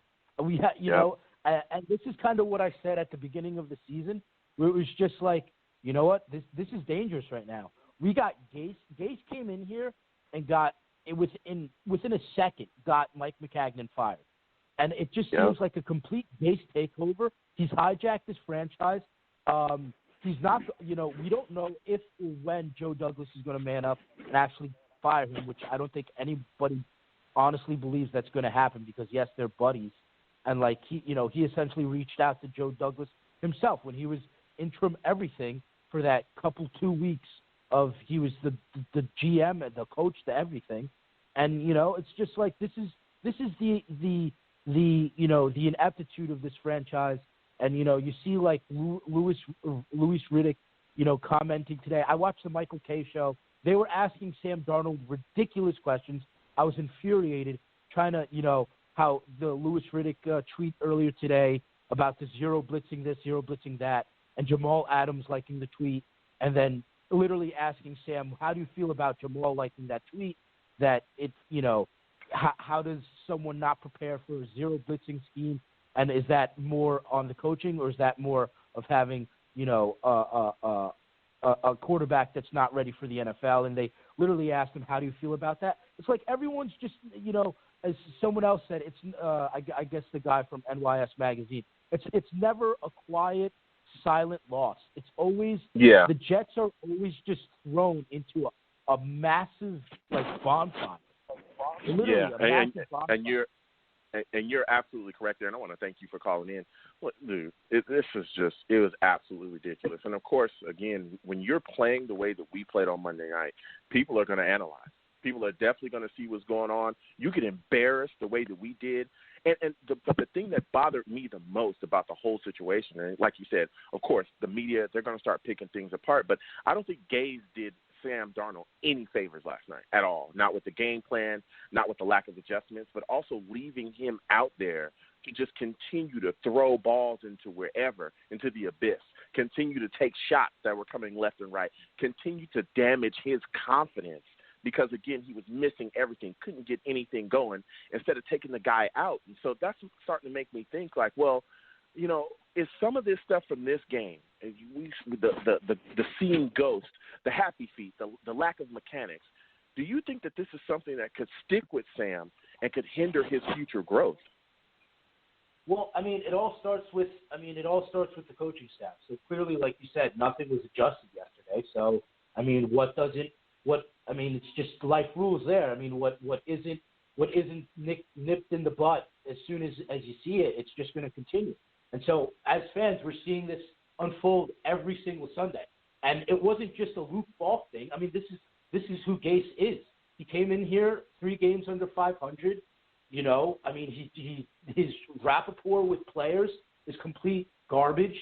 I mean, I literally, like, how do you honestly go from Todd Bowles to Adam Gase, with particularly who was on the market and who was needing a coaching job last year? Now, that's neither here. And the funny thing is, but Mike, the funny thing is this: is we gave Adam Gase, we gave Todd Bowles the zombie label. We called him a zombie on the sidelines, a zombie on the sidelines. Adam Gase is the same thing. He sits there with his head buried in the freaking playbook. Like where the hell's the fiery guy that we always? Oh, he's so fiery, he's so animated. He doesn't do anything. He just sits there. But it just? I mean, I can't take it. That was highlighted when we literally saw Belichick. I mean, smart. I mean, as the whole media portrayed it today. I mean, the Jets got Bill Belichick to smile on the sideline. I can't recall in my 27 years on this earth ever seeing Bill Belichick smile. I don't think he's even smiled when they won the Super Bowl. But we had somehow, Gase not knowing that him declining all these penalties is him wasting time, and that he's just looking like an absolute unbelievable, like an absolute fool. And so, I almost want to say, so who's our next coach going to be? Like, jokingly, but it's really not a joke. I mean, as you keep saying, it's square one. We are leading. Yep. We are the king of the rebuild. And so, we can say, as Joe asked, is this going to get fixed with Sam? No, it's not. I mean, this kid has learned, 3 now? This is going to be his second, three offensive schemes? I mean, we need Joe Douglas to drain the swamp here. We need him to bring in, first of all, here's where it went wrong. Todd Bowles let go of John Morton. That's who I actually wanted. Mike McCagnon, I wanted Bowles to get fired and then let John Morton be the interim head coach, because look at what he was doing. Oh my goodness. with McCown. And I mean, it was still McCown. Plus, we didn't retain McCown. I mean, Sam doesn't even have a veteran presence to look to if Gase is just staring in the stars up at MetLife. And so it's like it's such a debacle. It's such an inept franchise. And obviously you heard we got all fans got hit with the talks of, well, you guys last week were saying, of course he's better than Baker. Well, of course now it's flip-flop. But, I saw a tweet, and it was just unfair. It was Lamar Jackson this, Lamar Jackson that. And it was just look, the kid was drafted by a franchise that's not inept, that has a pretty solid head coach. And I don't care if it was Tom Brady. He has and this they built offensive around line. He's struggling. Any quarterback in the NFL right now on the Jets is struggling. You could give me Bart Starr. I don't care. Resurrect him from the dead. He's not. Another Noy, the way Van Noy came in, it was like he was knocking on Sam Darnold's front door. He was right there in front of his face. That's a coaching problem. That's a coaching problem. I mean, it doesn't get any worse than this. And we all knew it. And I can't believe Bob Wisenhunt is still an apologist. After. Oh no, Bob Rashus. Bob Rashus. Mike, thanks for calling in, man. He dropped a Cade McNown, a Bob Wisenhunt. He's dropping all kinds of stuff over there. I mean, dude, we talk about John Morton. This is a full-blown horror show. Go ahead. Yeah, but the funny thing is eventually you could see agendas from certain people. And then when you see their comments, you got to recognize their affiliation with the team. So sometimes when there's a very positive spin or this and that, you're like, all right, wait a minute. All right, well, the Jets either always had them at their events, or they do their broadcast, or they do this or do that, and that's why they're telling you this. So it's kind of like, all right, listen, man, I get it. But I'm some of these takes that are out there, I'm like, dude, come on. Even the most loyal employee has to realize how bad last night was and how concerning a lot of this stuff is. And, I mean, it's just, Jesus Christ. But, Joe, now that Steve is harassing me, now Steve just said, he just tweeted, let's go back to Twitter real quick. T-Roush21, I'm still on hold. So now he's telling me he's on hold, Joe. So I guess that means he needs to come on now. So, hey. Steve, welcome aboard. Hello, guys. How are you on this very disappointing moment of tonight? Because since our team really sucks, thank you, Adam Gase. You thought we were going to be yelling. We haven't yelled at all. We've been laughing for the last 2 hours. All right. Well, let me ask you two this question. How many times have I said on this show that the offensive line is one of the most important positions in the NFL? How many times have I said that on the show? Maybe once or twice. Once or twice. Well, I've said it a few more times. It's just, my God, this offensive line is so atrocious that our franchise quarterback, Sam Darnold, is going to get killed every single game. New England last night was blitzing left and right. They were even getting in on Sam Darnold without being touched. I mean, it was ridiculous. I mean, it was one of the worst games I ever watched Sam play yesterday. And I mean, it was just my God. And just the way how Adam Gase just continues to coach like this is inexcusable. I don't know what else to say about this fraud of a coach. I can't. It's just offensive genius. My ass. Yeah. With that being said, guys, I'm ready to open it up. Yeah, Steve. Look, I want to thank you for calling in. You're already bringing the fire. I mean, it's just completely ridiculous. We've been talking about it all night. The lack of adjustments, just letting Sam take shot after shot was completely just. I mean, I don't even know what to say about it.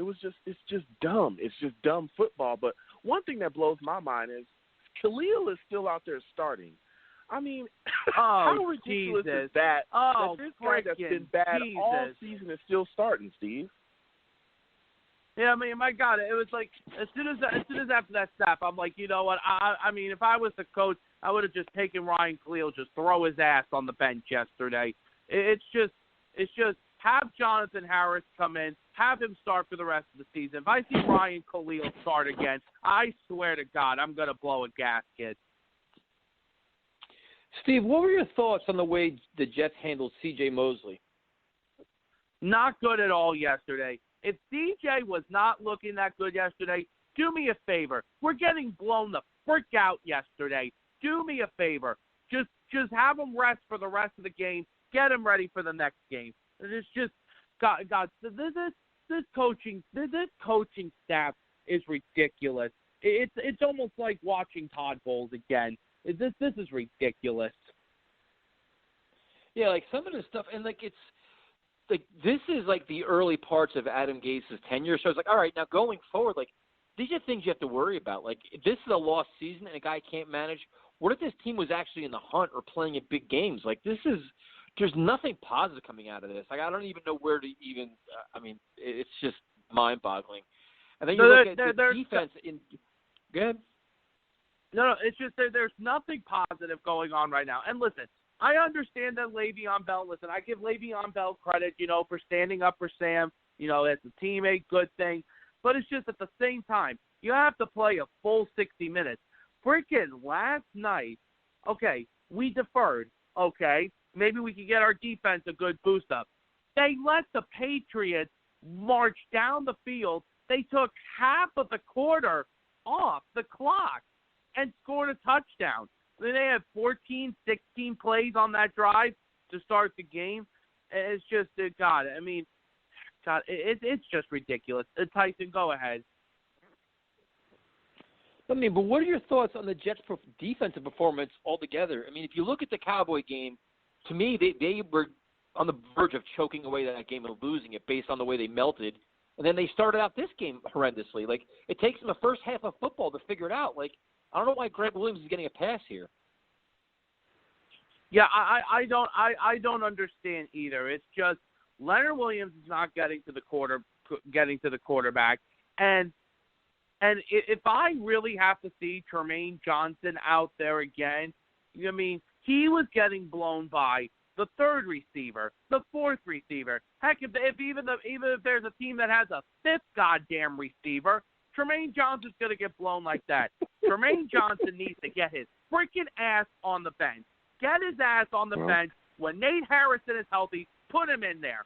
Put him in there. I don't care if he's getting paid $50 million, $60 million, $70 million, $8 million, $90 million, $100 million. I don't care. Yep. You suck, Tremaine Johnson. You S-U-C-K suck. Period. Be on the bench for the rest of the season. Steve, you bringing the fire, man. Steve brought out the Hooked on Phonics. He's spelling it out for y'all, letting y'all know what's going on around here, and I'm loving it. Listen, Steve, another thing that's going around is Sam Darnold with his I see ghost. That quote is left and right. It's everywhere. Oh, my God, that ESPN crew, the Jets allowing I swear to God, that up? ESPN crew is one of the worst crew members I've ever heard. They put a freaking mic on Sam Darnold. And the thing is with this whole ghost thing is driving me crazy. Like my God, it's like fans aren't going to shut up about it. You know what? I blame ESPN. Screw them. Fire their asses too. I get a new ESPN crew if the Jets are going to play on Monday Night Football for the future.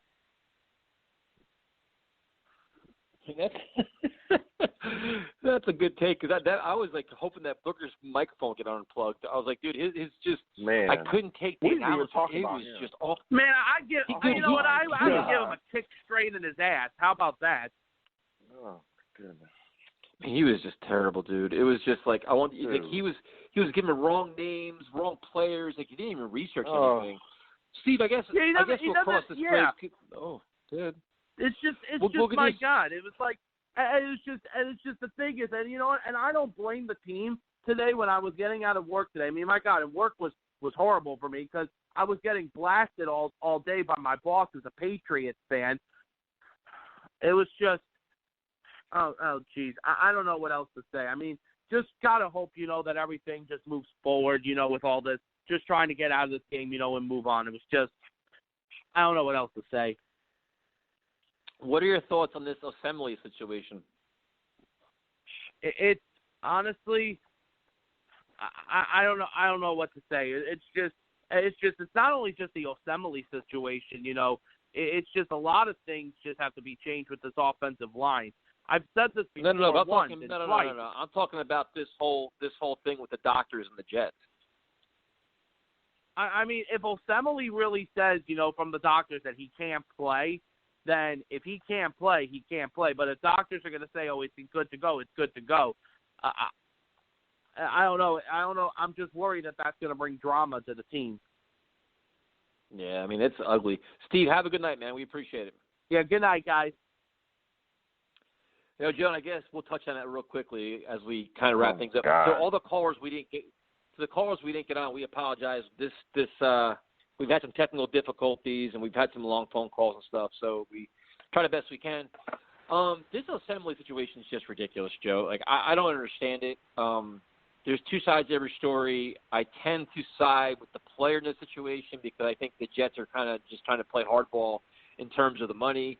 To me, it's just ridiculous, and it's not a good look for the locker room either. It's Assembly was. That's what I'm worried about. Yeah, it's like he was a veteran guy, a very respected guy, came in with a lot of fanfare. It didn't work out. Everybody knows that he lost his starting position. That's not a secret. They also know he's banged up, and he apparently aggravated injury even more. And he's like, you know what? I can't go anymore. And this is the new age of the NFL. Where if your only way that you can play is we have to fill you up with painkillers and shots and stuff like that, it's not going to work, dude. This isn't the 1980s, 1990s. This is a whole new age of football, and the NFLPA is going to get involved.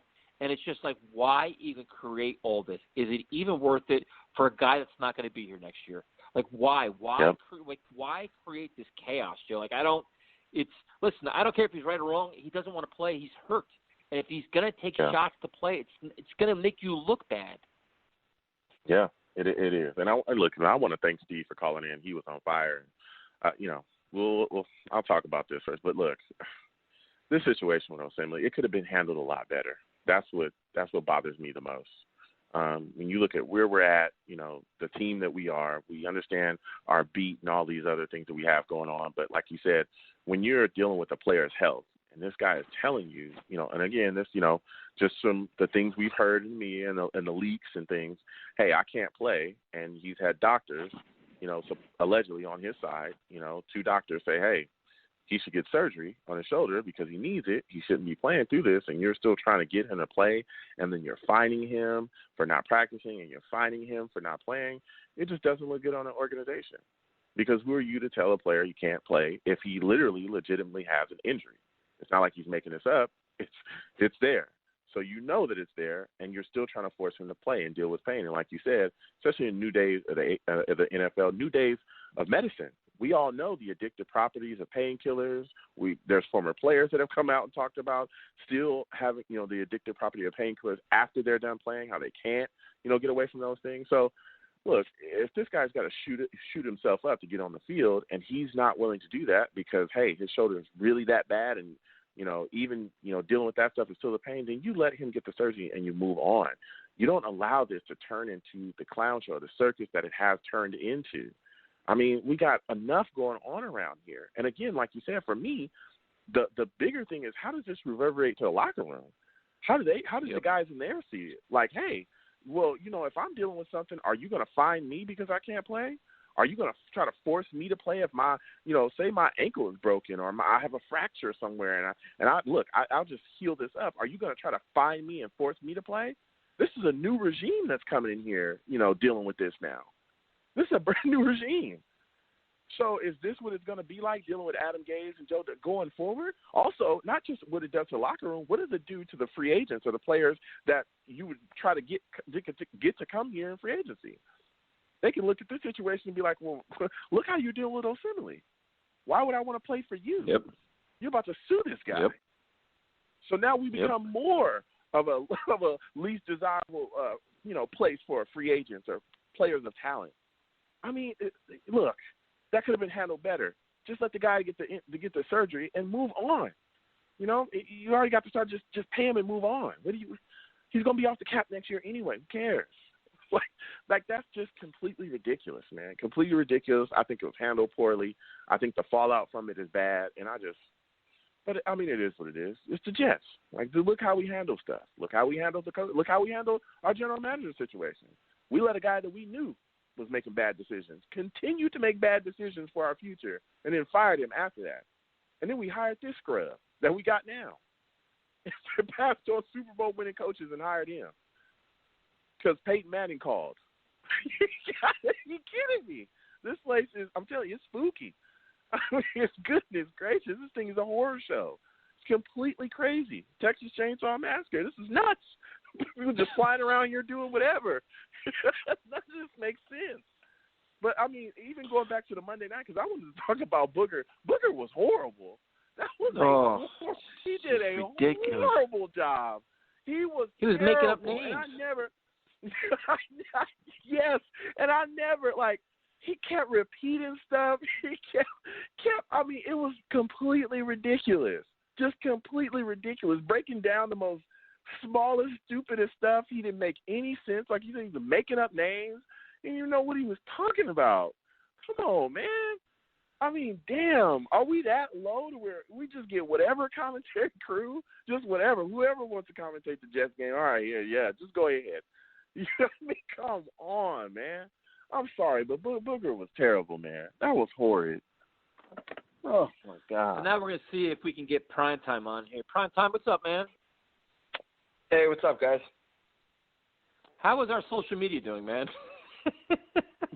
Much like the show, complete chaos, as you would imagine. So, Primetime, as a diehard fan that went to the game last night, share some thoughts, man. I don't even – why do we waste our time going to this game? I don't know what to say. I mean, I tried to convince myself it was going to be different, and much like every other time we face the Pats or we have a chance on prime time, we get embarrassed. And, it wasn't even fun being there. We were taunted by Pats fans pretty much the entire time. I'm not one to usually leave early, but, thankfully I was home in time to see on my TV the Brady chants that were going on in the stadium, and Belichick still throwing the ball with 7 minutes left in the fourth, and we deserved it. The Patriots should have ran up the score, make it dictate how bad that game was, and, we got embarrassed, and not much to say, so. As a season ticket holder, you got to be out of your mind, man. You got to be you're not getting any return on your investment again. It's got to drive you crazy, right? Dude, it's not fun. The only fun part's the tailgate, and then you go into the game, and like you said, it's punishment. You sit there and you do a Jets chant before kickoff, and you pretty much sit in your seat miserable for 3 hours, and that's it. There's nothing fun about going to this game. Man, Kev, I love talking to you, and I feel so bad for you and Papa Sirkin. Y'all go there. You have a great tailgate. It's good when I come there and just have the time to just kick it with you guys. But, man, that game was horrible. That game was completely horrible to watch at home, so I know it was bad for y'all to watch in that stadium. But for me, it's like I'm worried about the lasting effects, for Sam Darnold. You look at the situation with Gaze, no adjustments, the game plan's trash. It's just he's just leaving him out there. I mean, what are your thoughts about how this is going to affect Sam going forward? I mean, I'm definitely concerned like you guys are. I just don't want to use the word, regression yet. I think we've seen a big enough sample. If we were just looking at, him after the Cowboy game, he had played, about 7 games where he had, I think, like 2 interceptions combined. So I think he had a large enough sample where you could say, all right, this guy's good enough where we shouldn't be overly concerned over one bad performance, as bad as it was. Now, that being said, Gase's reputation going back to Miami and, now here, with Falk and now with Sam back, like, I'm with you guys. Like, I'm freaking concerned. He hasn't shown any ability to, correct any of his mistakes that he brought over from Miami. We've scored single digits on offense in 5 of 6 games, with Darnold or without Darnold. So there's no more excuses. Yeah, I mean, last night was just crazy, dude, because they came out flat and unprepared. Like, that's it. There's no other way to talk about this. Like, this is the same thing we've seen for years. It's like the names and faces will change, the results are the same. You've got people on Twitter that know how to pick up blitzes.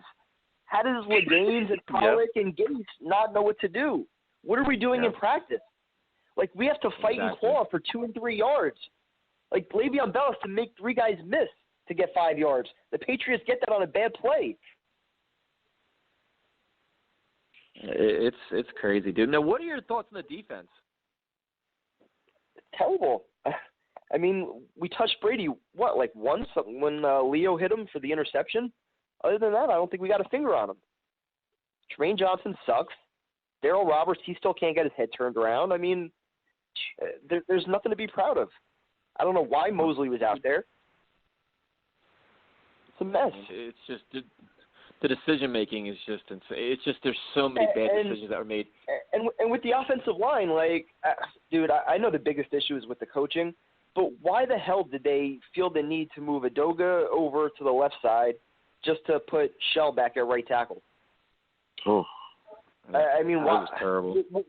What was the logic in shuffling things around after you just had a semi-competent game against the Cowboys? Yeah. And then again, there was Ty Montgomery, all these things that we keep saying, you started to see some of it against Dallas, and then nothing. Dude, I'm in the same boat you're on, man. Joe, I don't know. I don't know what to say. We've been talking about this, and it's like we're here now. And it's exhausting. It's truly exhausting at this point. Yeah. I mean, I was blown away. I mean, that move, because, damn, do you want Shell at left tackle? I mean, whoa. He was terrible at right tackle. What I was saying all week is that you put Shell at left tackle and you give him a shit ton of help. You put Wesco there. You put Ryan Griffin there. You go 2 back sets with Montgomery. You don't let him be the weak link, but you keep everything else, the way it was. Or if you have to take Khalil out and just put Harrison at center, fine, you make that move also. But you don't start, moving 2-3 guys around. To me, that just didn't make any sense. Listen, he's an offensive guru, all right? He doesn't have time for that. He had to focus all of his abilities, all of his weaponry. He had to make sure that Demaryius Thomas got plays in, all right? He's got to strip some stuff up for Demaryius Thomas.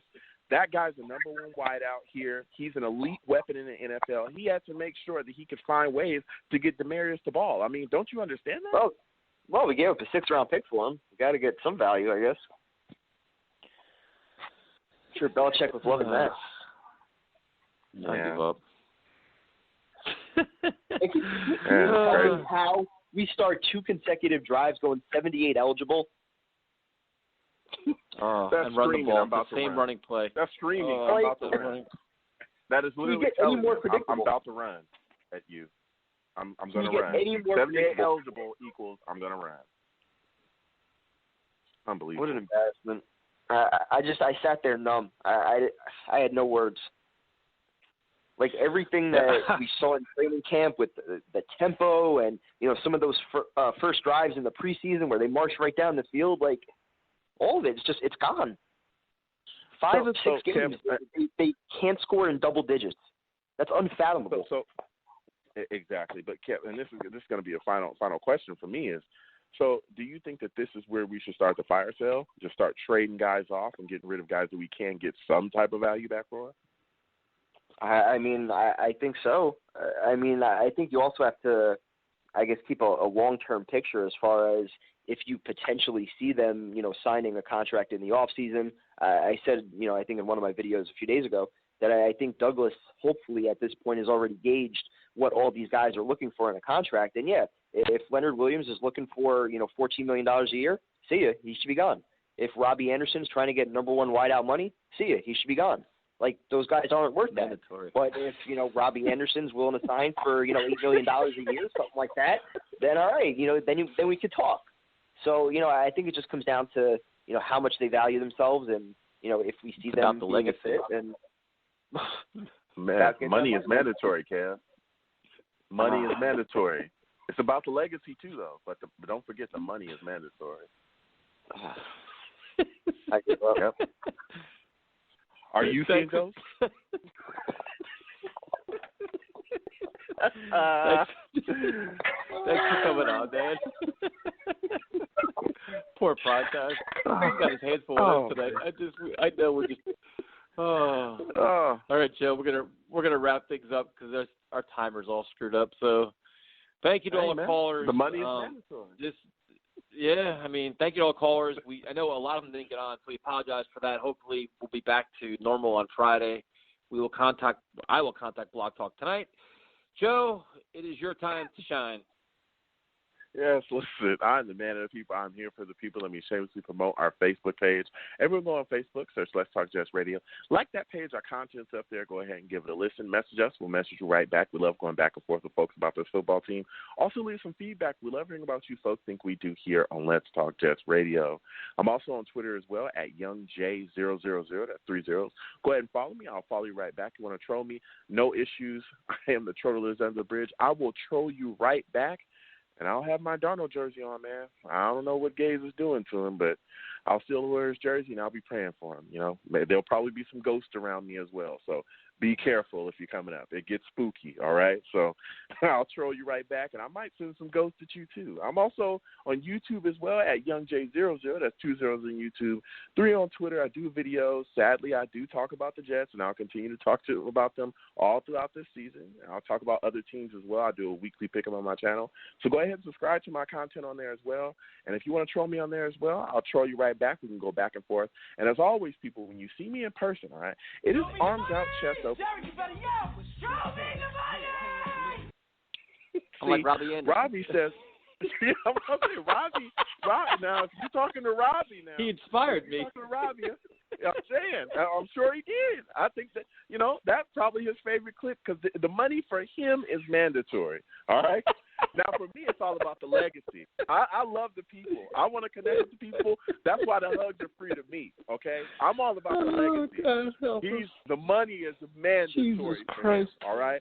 The money is mandatory. So if you want to deal with Roush and Robbie, the money's mandatory. You deal with me, the hugs are completely free, and they will remain free. Don't listen to anyone that says anything differently, all right?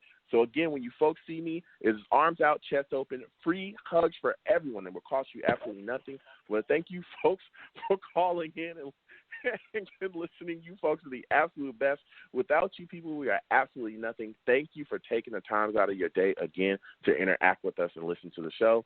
Everybody, again, Sisters Network of Essex County. Donation links are all across all of our social media. Also have their events up that they have coming up. Get involved with the Sisters Network any way you can. We want to thank Dr. Kevin Clarke for coming on and helping spread awareness of breast cancer. It's a serious, serious issue, folks. Go get yourselves checked out. Early detection is key. Our male listeners, breast cancer also affects men as well. It is not just something that affects women. Go get yourself checked out as well. Again, early detection is key. Sisters Network of Essex County. Get involved any way you can. We'll be back Friday night talking Jets, Jaguars. I know that'll be scintillating for everybody, so stay tuned. Let's Talk Jets Radio on YouTube, at Talk Jets Radio on Twitter and Instagram, Spreaker, iTunes, everywhere else. Talk to you Friday.